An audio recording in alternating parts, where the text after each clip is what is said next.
கர்த்தரும் இரட்சகருமாகிய இயேசு கிறிஸ்துவின் நாமத்தினாலே யாவருக்கும் வாழ்த்தலை தெரிவித்துக் கொள்கிறேன். மெக்சிகோ பட்டணத்திலே மார்கோஸ் என்ற ஒருவர் இருந்தார். 4 அடிக்கும் குறைவான உயரம் கொண்டவர். 30 வயது ஆனாலும் 4 அடிக்கு மேலாக அவர் வளரவில்லை. ஒல்லியான தேகம் கொண்டவர். அவரை எல்லாரும் கிண்டல் அடிப்பார்கள். நான் சரீரத்திலே வளரவில்லையே என்று அவர் ஆதங்கப்பட்டுக் கொண்டார். சரீரத்திலே நல்ல பலம் இருந்தது, ஆனால் வளர்ச்சி மட்டும்தான் இல்லை. 1985ஆம் ஆண்டு மெக்சிகோ பட்டணத்திலே ஒரு மிகப்பெரிய பூகம்பம் ஏற்பட்டு அநேகர் இடிபாடுகளுக்குள்ளே சிக்கி மரித்து போனார்கள். கட்டடங்களுக்குள்ளே இல்லாமல் வெளியிலே இருந்தவர்கள் உயிர் தப்பினார்கள். அவர்கள் மீட்பு பணியிலே ஈடுபட்டு இடிபாடுகளுக்குள் சிக்கினவர்களை மீட்க முனைந்தார்கள். அப்படி உயிர் தப்பியவர்களிலே இந்த மார்கோஸும் ஒருவர். அநேக இடிபாடுகளுக்குள்ளே குறுகிய சந்துக்குள்ளே உள்ளே சென்று உள்ளே இருப்பவர்களை காப்பாற்றுகிற ஒரு நல்ல வாய்ப்பு அவருக்கு கிடைத்தது.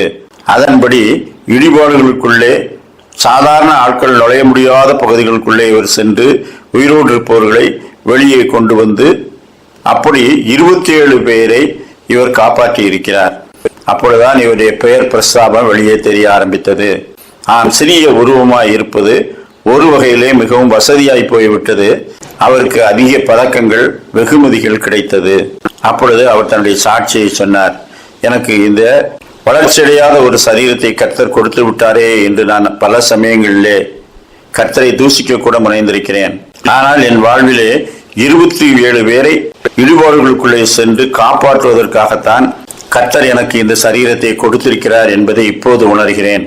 கர்த்தர் சகலத்தையும் அதிலதின் காலத்தில் நேர்த்தியாய் செய்திருக்கிறார். எனவே நான் அவரை ஸ்தோத்திரிக்கின்றேன் என்று சொன்னார். அதன் பிறகு அவருக்கு அநேக வெகுமதிகள் கொடுத்து நல்ல வேலை வாய்ப்பையும் கொடுத்து அவரை உயர்த்தினார்கள். மனுஷரை மீட்கும்படிக்கு தேவகுமாரன் மனுஷ சரீரம் உள்ளவராய் பூமிக்கு இறங்கி வந்தார்.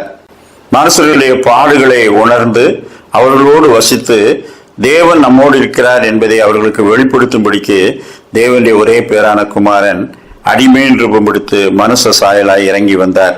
அவர் ஏன் அப்படி வர வேண்டும்? அப்படி வந்ததனால்தான் அவராலே மக்களை மீட்க முடியும் என்று சொல்லி தேவன் அவரை மாம்ச சரீரத்திலே இந்த உலகத்துக்கு அனுப்பினார்.